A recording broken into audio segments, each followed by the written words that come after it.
I invite your attention to Habakkuk chapter 3, verse 1 to 16. The prophet who began with wrestling is now worshiping. Habakkuk says, I have heard of your fame, and I now stand in awe of your deeds, O Lord. He is no longer demanding explanations of God. He is actually remembering who God is and remembering all that God has done. This chapter, it's almost like a song, almost like a prayer. Habakkuk looks back across Israel's history and he remembers God's faithfulness. He remembers the Exodus. He remembers God splitting the Red Sea. He remembers God defeating the nations and preserving his people and giving them the promised land. And as Habakkuk remembers the mighty works of God, his faith begins to steady. There's something deeply important here for us. Faith grows when we remember all that God has done. You see, faith isn't just this blind approach to life where we convince ourselves that everything will work out in the end. No, faith has substance. Though the substance is unseen, still it has substance. Habakkuk wasn't there in the time of Moses, but in faith he reaches for this. The God who brought his people out of the land of Egypt, he will be proved faithful even in the oncoming destruction.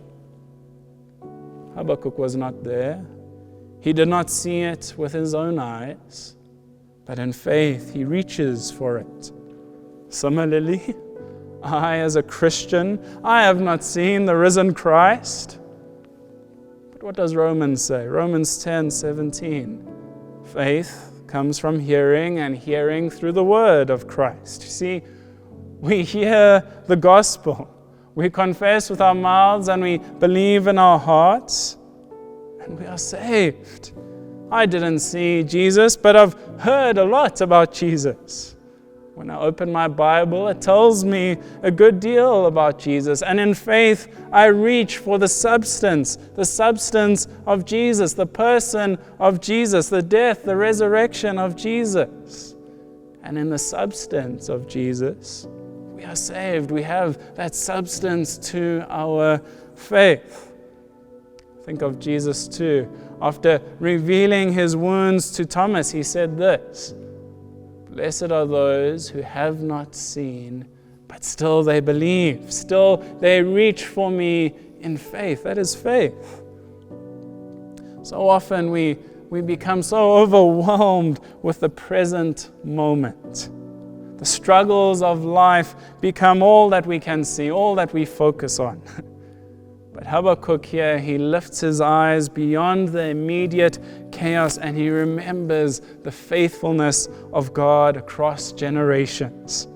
God has proven himself trustworthy again and again and again.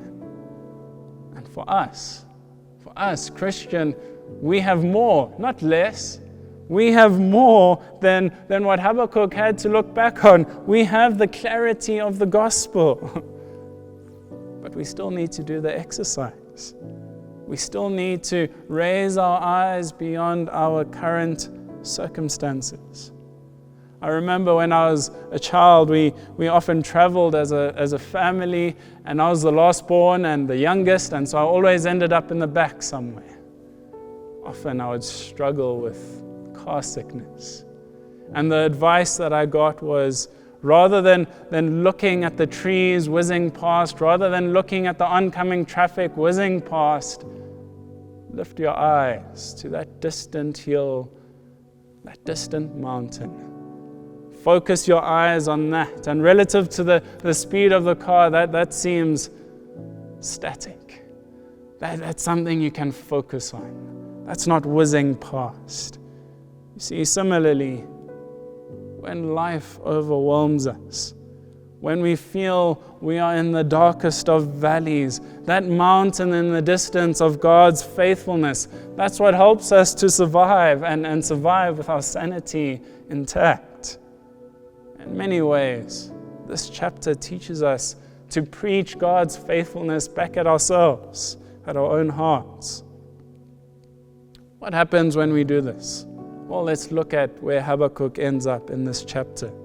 Remember, before he was arguing, before wrestling, before he was up for this debate, this back and forth with God, but now after praying, after singing, after recalling back to himself all that God has done, all of God's faithfulness, we find here Habakkuk 3:16.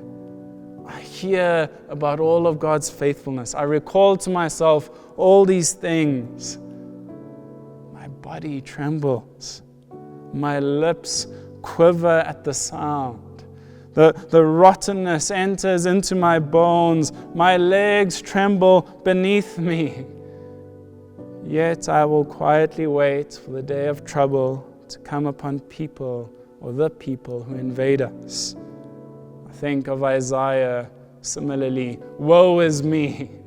Think of Paul similarly, oh wretched man that I am. That's the sort of language here. The more clearly Habakkuk sees God, the more awful he becomes.